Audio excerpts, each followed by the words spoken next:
Hey, folks, my guest today is Matt Cowell. Prior to Quanthub, his current company, he spent 15 years running product and tech at PE-backed companies, including building a product engineering organization at Daxco, delivering a 10x revenue growth, 7 acquisitions, and 3 enormously successful recapitalizations. He led the team to deliver the first machine learning and AI solution to the gym and fitness market and is now focused on data literacy, hiring, and upselling at quanthub.com. Matt, you ready to take us to the top? Yeah, let's do it, Nathan. All right. What does this mean, data literacy hiring? Well, so there's sort of two aspects of what we do. Both are focused on data skills. And so hiring would be, for organizations that are trying to hire data engineers, trying to hire data scientists. We have an assessment platform that helps them do so. So that market's a little crazy right now. Everybody wants to be in that field. So you're getting flooded with applicants, not always a lot of great ones. So, customers of ours are global management consulting companies that are interviewing thousands and thousands of candidates a year. And so they'll use our assessments to benchmark basically who has the skills to do the job and who doesn't. Mm-hmm. And so then are those your biggest customers? Then it's the consulting agencies, the KPMGs of the world? Yeah. So one of our biggest customers is a recognizable name. The top 2 or 3 management consulting companies. HP is a customer of ours. On that side as well. JetBlue is a customer. We signed them, of course, right before the pandemic. So they kind of stopped hiring a little bit. I don't know if you've noticed the airline industry was struggling a little bit, but So yeah, those types of companies that are doing a fair amount of hiring in that space. And then we've expanded actually into upskilling for kind of skills, data skills across the board. So data literacy being just the fact that we all consume data, we all operate with data, we all use data in the modern workforce, yet we don't really have the skills to do so. There's plenty of World Economic Forum has some really good research on that front. So we have an upskilling platform that's basically like a Duolingo of data skills that's helping employees across the entire enterprise upskill in data. And Matt, are you handling the full spectrum here? You're helping a HP go from finding the data engineer they really want to hire to interviewing them, so applicant tracking, to onboarding them, to then ongoing training and support so they can get smarter? So we're helping in a couple aspects of that. One is really just we're helping in the skill aspect of that. So when they have candidates and they want to know, do these candidates have the skills to do the job? Our assessments will tell them that, and that's specifically what HP uses us for. And then on the upskilling side, once you get employees in the door, you want to continue to build skill sets. Got it. And so whether you're not that's helping bring them potential hires in. Not necessarily. We're not like a staffing type of platform. Yep. Interesting. Okay. So you're solely, if people are looking at 100 engineers and they want to give them a quick test, they can set the test up on your platform, give it to them, and then figure out who to hire and then upskill. Yep, that's exactly right. Okay. What do these customers pay you per month on average? So on the assessment side, on average, our ARR, our ACV is about 22,000. Okay. ARR.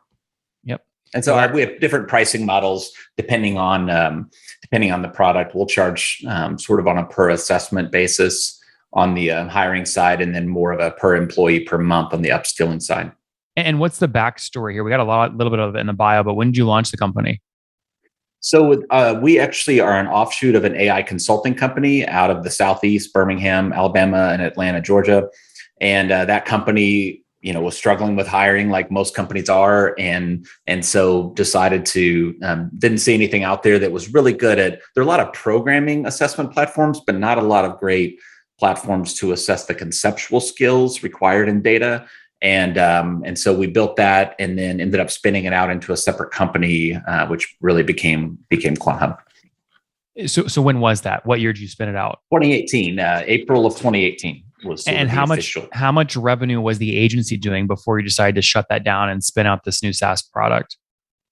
So the agency actually stayed on, and I basically actually came on sort of day one to run this as an offshoot of that company. We didn't have any customers. We didn't have. We barely had a product. I mean, it was very, very founder early equity days. Then? Did I personally? Yeah, are you essentially the founder? You owned 100% on day one. Maybe the agency has a little bit. So the agency was the primary shareholder. I came on and obviously have incentive equity as well as CEO. So basically, we had two co-founders there And then given the stage of the product, I came on and really is kind of a third co-founder.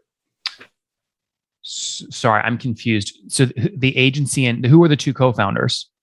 So the CEO of the company was a company called StrategyWise, was an AI consultancy. Mm-hmm. He's one of the co-founders. The guy who's now our CTO was a chief data scientist at that firm. He's the other co-founder. And then basically I came on because they had a good business on that side and felt like this had its own future, needed somebody to come on and run it. And so I came on as basically a third co-founder and CEO. Okay, got it. And then how many customers are you now serving today compared to when you joined? Yeah, we didn't have any customers when I joined. It was just sort of a proof of concept type product. So I came on, we raised money, we built out the product the rest of the way, or at least, sort of MVP, if you will. Started bringing on customers in 2019. Sold 260K in our first of ARR in our first year. We're now Congrats. Up to 21. Yeah, that was a good start. We're now up to 21 customers. So we're doing pretty well.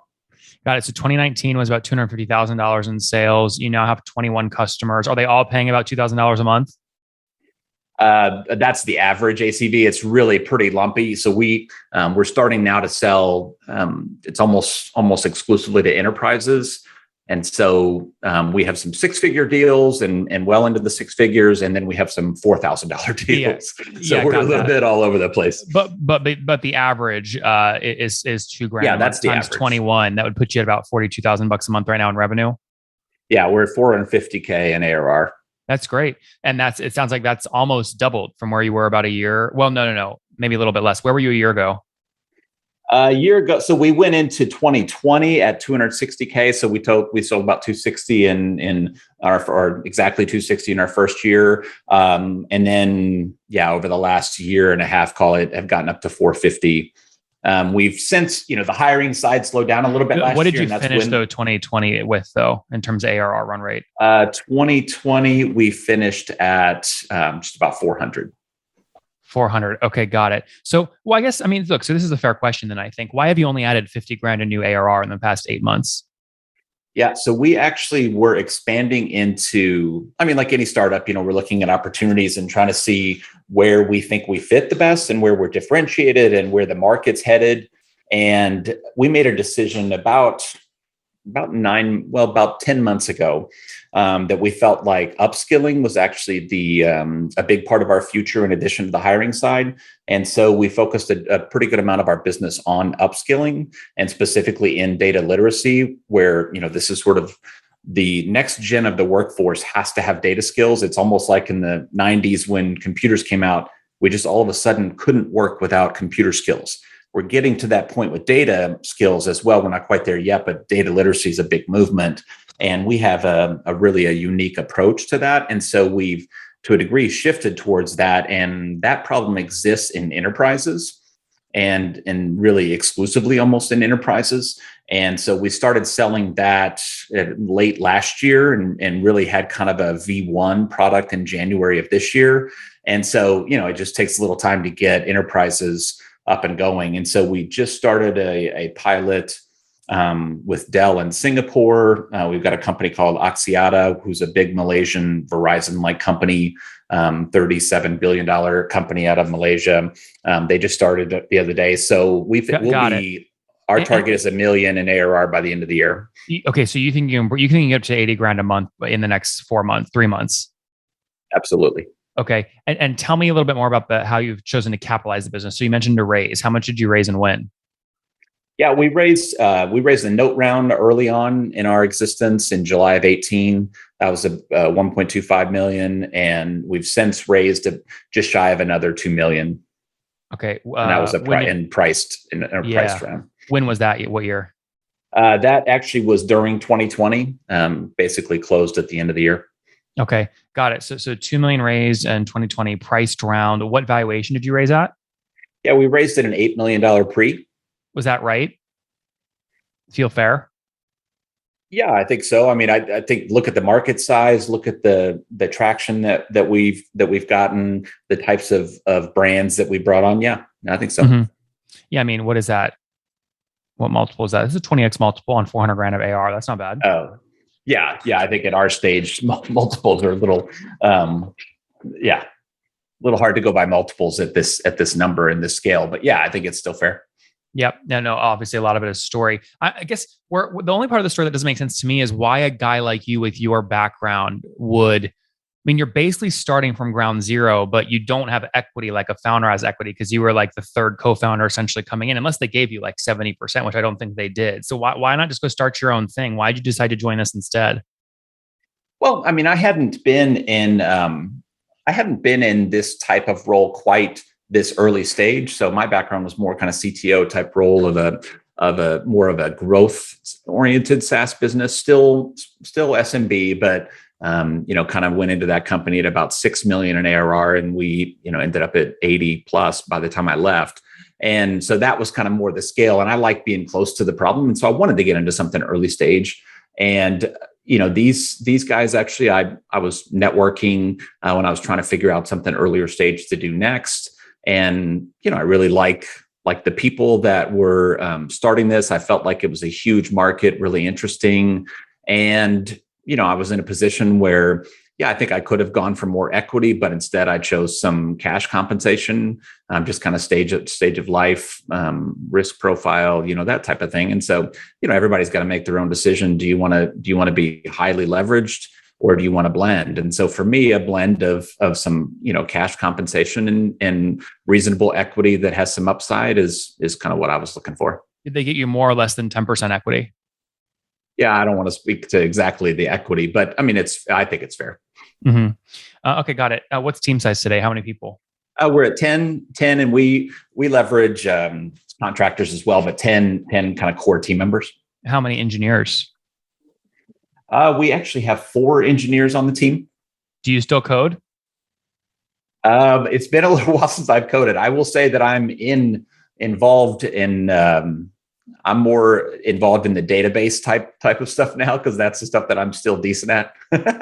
So supporting customers, converting things, stuff that I don't want our team focused on. Strangely, I am, as the CEO, doing. Yep. And do you imagine at this ACV, you probably have quota carrying sales reps? How many do you have? Yeah, we actually have a chief revenue officer I'd worked with before at Daxco, the SaaS company that I mentioned before. She came on and is running sales marketing and also customer success. And she has an account exec on her team as well. So those 2 of those people carry a quota then? Absolutely. Okay, interesting. So you think those 2 quota carrying sales reps, they can add about $600,000 of new ARR in the next 3 months between them? Absolutely. Yeah, I mean, we've got a proposal out that has it's out for 420K in ARR, just to give you an idea. So yeah, I mean, that's part of selling to enterprises, right? For us, a part of our challenge is, and this can be an okay challenge, but it's lumpy. We'll sell a multi-$100,000 deal and then nothing for a month, and then we've got another one coming that I think is going to be 200K, and so